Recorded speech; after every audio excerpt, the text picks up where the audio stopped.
Welcome back. James Creedon and his trusty laptop are here for tonight's edition of Media Watch. Good evening to you, James. We're Good evening. Starting off with this email exchange, or emails, I should say, Yes. which the Guardian newspaper insists is between Syrian President Bashar al-Assad and his wife, Asma. That's right. They've done their best to verify them, and they're pretty confident that it is between the first couple of Syria, between June of last year and February of this year.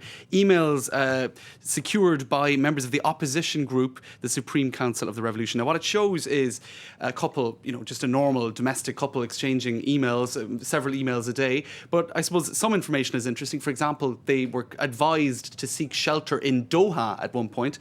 That was by the daughter of the Emir of Qatar. So interesting details about the possible plans that they might have in place, but also just frivolous details from their lifestyle. For example, the fact that Asma shops for all sorts of sort of luxurious items like this online, as you would expect for a very wealthy woman, I suppose. Shoes such as these with a pretty spiky toe on them. You wouldn't want to get a kick off one of them, I suppose. But a lot of people pointing out that this was going on. Bashar downloading songs from iTunes. He had to go through a third party in the US because of US sanctions.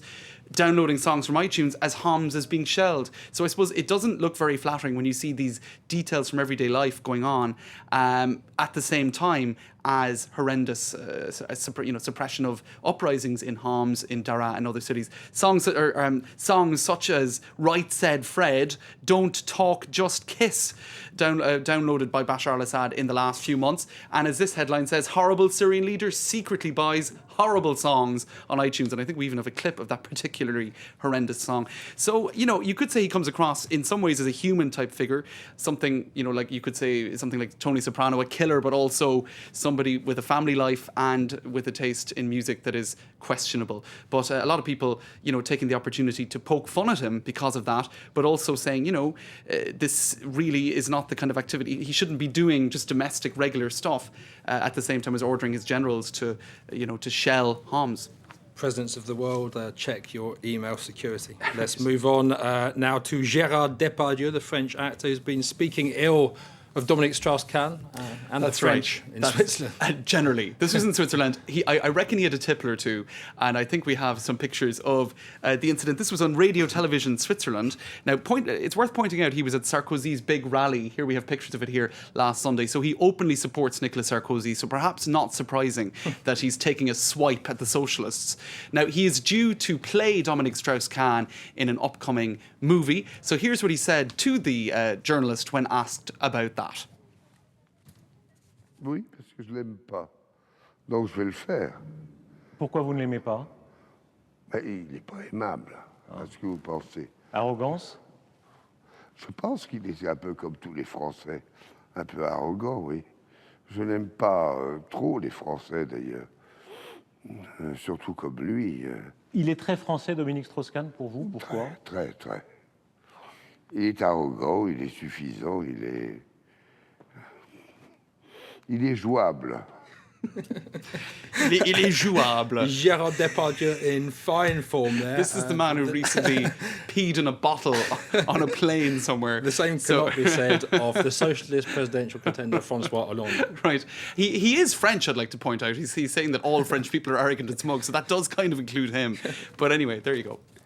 François Hollande. Next. Yes, the next guy. Yeah. There's a photo of him in this morning's Libération, left-leaning paper. Now, it got a lot of attention in the media, people calling it a photo shock de Hollande. Why? Because it is extremely unflattering. Here you can see a close-up of it.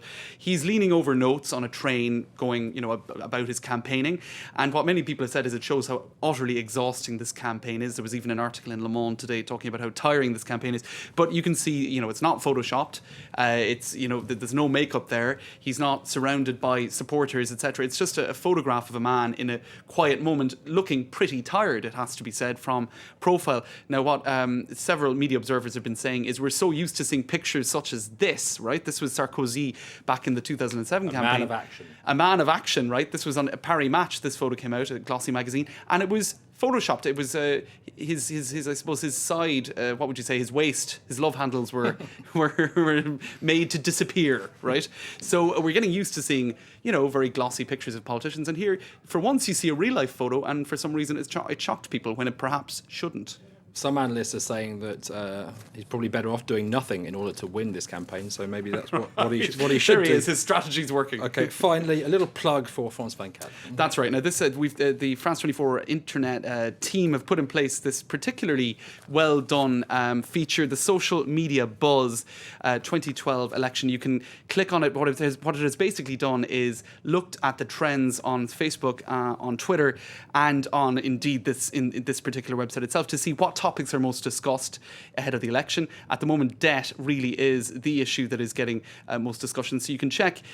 Basically, it's a pretty nifty website, and you can check by theme, by candidate, by presidential buzz, etc. So worth having a look at. James Creedon, thanks very much for Media Watch. Do stay with us here on Live from Paris. More news coming up very shortly.